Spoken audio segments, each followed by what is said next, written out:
रुको रुको दोस्तों, आज आप सबके लिए 50 देश विदेश का महत्वपूर्ण खबर लाए हैं। तो चलिए खबर की ओर बढ़ते हैं। राष्ट्रपति द्रौपदी मुर्मू पुर्तगाल और स्लोवाकिया की 4 दिवसीय यात्रा पर रवाना हुई। उन्होंने ऑस्ट्रिया की राजधानी वियना में विभिन्न कार्यक्रमों में भाग लिया।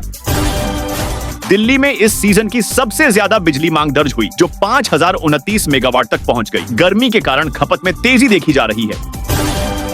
कांग्रेस नेता कुमारी अनंतन का 93 वर्ष की उम्र में निधन हो गया। वे तमिलिसाई सुंदरराजन के पिता थे। राजनीतिक जगत में शोक की लहर है। दिल्ली सरकार ने 24 नए अस्पतालों के निर्माण के लिए 1000 करोड़ रुपए का बजट आवंटित किया है। सीएम रेखा गुप्ता ने इसकी घोषणा की। अमेरिका ने चीन पर एक 104% टैरिफ लागू किया है। भारत ने भी इस निर्णय को लेकर अमेरिका से संपर्क साधा। व्यापार जगत में हलचल है। प्रधानमंत्री नरेंद्र मोदी दिल्ली में आयोजित नवकार महामंत्र दिवस कार्यक्रम में भाग लेंगे। यह जैन धर्म से जुड़ा विशेष धार्मिक आयोजन है। सुप्रीम कोर्ट ने पश्चिम बंगाल में 25,000 शिक्षकों की भर्ती को अवैध करार देते हुए रद्द कर दिया। राज्य सरकार के लिए बड़ा झटका है। राजस्थान की जोजरी नदी में पानी जहरीला हो गया है, जिससे खेती और मवेशियों की हालत बिगड़ रही है। स्थानीय लोग प्रशासन से मदद की मांग कर रहे हैं। वक्फ संशोधन बिल को लेकर संसद में हंगामा हुआ। विपक्ष ने सरकार पर अल्पसंख्यकों की संपत्तियों पर कब्जे का आरोप लगाया है। दिल्ली हाई कोर्ट ने कहा है कि तेज ड्राइविंग हमेशा लापरवाही नहीं होती। यह बयान ट्रैफिक मामलों में नए नजरिए की ओर इशारा करता है। प्रधानमंत्री नरेंद्र मोदी ने बांग्लादेश के यूनुस से अहम मुद्दों पर बातचीत की। दोनों देशों के संबंधों को मजबूत बनाने पर सहमति बनी। पाकिस्तान के खिलाफ वनडे सीरीज से न्यूजीलैंड का एक अहम बल्लेबाज बाहर हो गया है। टीम में बदलाव की संभावना जताई जा रही है।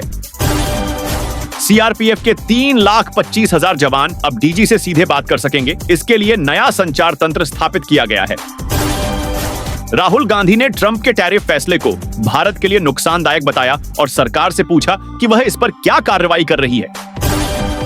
दिल्ली पुलिस ने 20 अवैध रूप से रह रहे बांग्लादेशियों को हिरासत में लिया है। उनके दस्तावेजों की जांच की जा रही है। रोहित शर्मा का हाल ही में बना विश्व रिकॉर्ड क्रिकेट के इतिहास में अनोखा बन गया है, जिसे तोड़ पाना अब बेहद मुश्किल माना जा रहा है।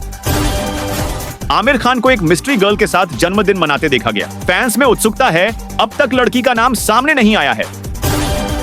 सूरत के कपड़ा बाजार में भीषण आग लग गई। करोड़ों रुपए का माल जलकर खाक हो गया। दमकल की कई गाड़ियां आग बुझाने में लगी रही।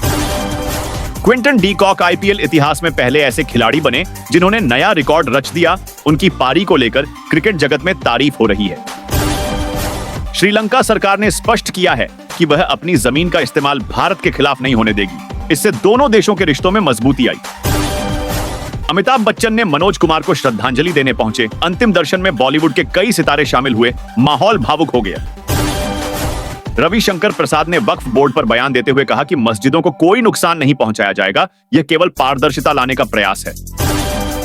दिल्ली सरकार ने 2 बड़ी जन कल्याण योजनाओं में टॉपअप की घोषणा की है। इससे हजारों लोगों को सीधे लाभ मिलेगा।